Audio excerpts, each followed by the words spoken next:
पश्चिम बंगाल विधानसभा चुनाव के दंगल की, जहां टीएमसी और बीजेपी के बीच कड़ा मुकाबला है। बंगाल की सियासत इस वक्त अपने चरम पर है, जहां हर बयान, हर कदम, हर मंच चुनावी रणनीति का हिस्सा बन चुका है।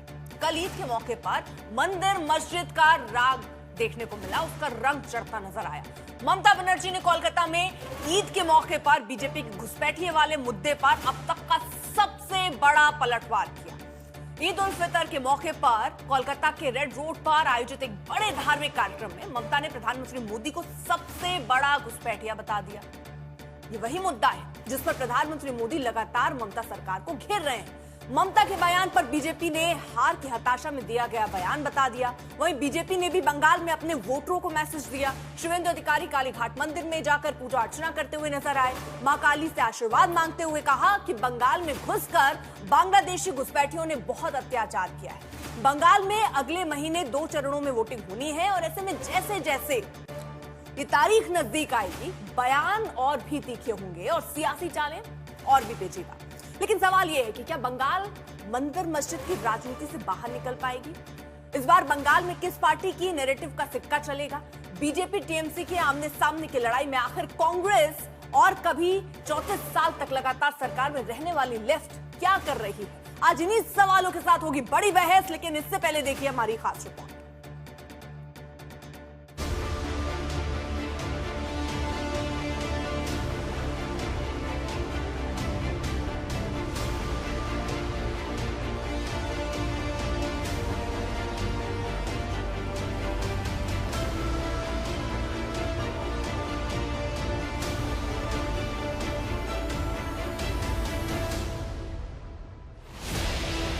बंगाल की धरती पर चुनाव नहीं, सियासी संग्राम हो रहा है।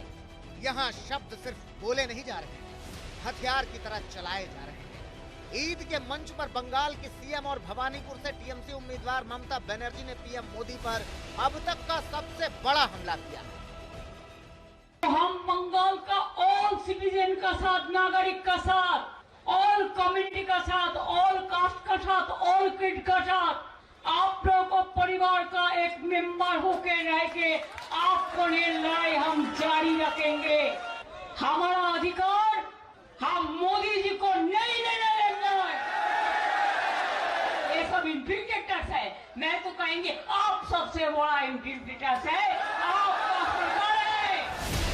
ममता बनर्जी का ये बयान चुनावी शतरंज पर सोची समझी चाल की तरह है, लेकिन बीजेपी आग बबूला है। ममता दीदी के थोड़ा दिमाग पर एक प्रकार से जो सारी परिस्थिति है उसका प्रेशर तैयार हुआ है। उनको दिख रहा है कि वो चुनाव हार रही है, तो उस प्रेशर में कई बार आदमी जो विवेक है उसको खो देता है। और विवेक खोने के बाद अगर कोई ऐसी बात करता है तो उसको बहुत ज्यादा तवज्जो नहीं देनी चाहिए, क्योंकि लोग जानते हैं घुसपैठिए कौन है और देश को बचाने वाले कौन है। ममता बनर्जी गाली गलौज पर उतर आई है। प्रधानमंत्री को अपमानित करना, इलेक्शन कमिश्नर को अपमानित करना, देश के संवैधानिक संस्थाओं को अपमानित करना, ये ममता जी की आदत सी बन गई है। और जिस तरह की भाषा वो बोल रही हैं, देश और बंगाल उनको स्वीकार नहीं करेगा। बंगाल चुनाव में घुसपैठ एक बड़ा मुद्दा है। इसको लेकर पीएम मोदी भी लगातार अपनी रैलियों में ममता सरकार को घेर चुके हैं। बंगाल के लोग खुलकर सामने आ गए।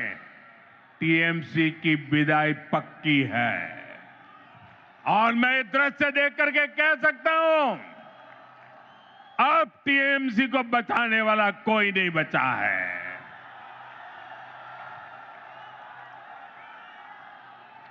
इसलिए ये बंगाल के आप लोगों को डरा धमका कर रखना चाहते हैं। इसके लिए टीएमसी वाले माफिया गिरोहों को पालते हैं, ये कट्टरपंथियों को संरक्षण देते हैं और ऐसे गिरोहों की ताकत बढ़ाने के लिए घुसपैठियों को बुलाते हैं। घुसपैठियों को बंगाल चुनाव में ममता अपने हिसाब से चुनावी गोटियां बिछा रही हैं, तो उन्हें भवानीपुर से टक्कर देने वाले शुभेंदु अधिकारी अपने हिसाब से। बीजेपी उम्मीदवार शुभेंदु अधिकारी ने भवानीपुर में कालीघाट मंदिर में दर्शन किए। सनातन अस्मिता के जरिए बीजेपी लगातार हिंदू वोटरों को संदेश दे रही है। मुस्लिम का एक रिलीजियस प्रोग्राम है, जिस तरीके से प्रधानमंत्री को अपमान घुसपैठिया की, ये बहुत गलत काम है और निंदा होना चाहिए। यहीं से साफ होती है असली तस्वीर। एक तरफ मुस्लिम मतदाताओं को साधने की कोशिश, तो दूसरी तरफ हिंदू कार्ड का खुला खेल। पश्चिम बंगाल में वोटिंग की तारीख जैसे जैसे करीब आएगी, वैसे वैसे तीखे बयान और सियासी चाल टेढ़ी होती जाएगी। पश्चिम बंगाल में इस बार 2 चरणों में वोटिंग होगी। 294 सीटों वाली विधानसभा में 23 और 29 अप्रैल को वोटिंग होनी है, जबकि वोटों की गिनती बाकी के और 4 राज्य असम, तमिलनाडु, पुडुचेरी, केरल के साथ 4 मई को होगी। ममता बनर्जी 20 मई 2011 से पश्चिम बंगाल की मुख्यमंत्री हैं। उन्होंने 34 साल के लेफ्ट शासन को समाप्त करते हुए पहली बार मुख्यमंत्री पद की शपथ ली थी। ममता पश्चिम बंगाल की पहली महिला मुख्यमंत्री हैं। 2011, 2016 और 2021 में जीत के साथ ममता हैट्रिक लगा चुकी है। इस बार ममता जीत का चौका लगाना चाहती हैं। वहीं बीजेपी के लिए करो या मरो जैसे हालात हैं। बंगाल जैसे राज्य में बीजेपी अब तक सत्ता से दूर रही है। इस बार रिवाज बदलना चाहती है। बंगाल चुनाव में एसआईआर, घुसपैठिया, बांग्लादेशी भ्रष्टाचार जैसे मुद्दों पर टीएमसी और बीजेपी की जीत का कांटा अटका हुआ है।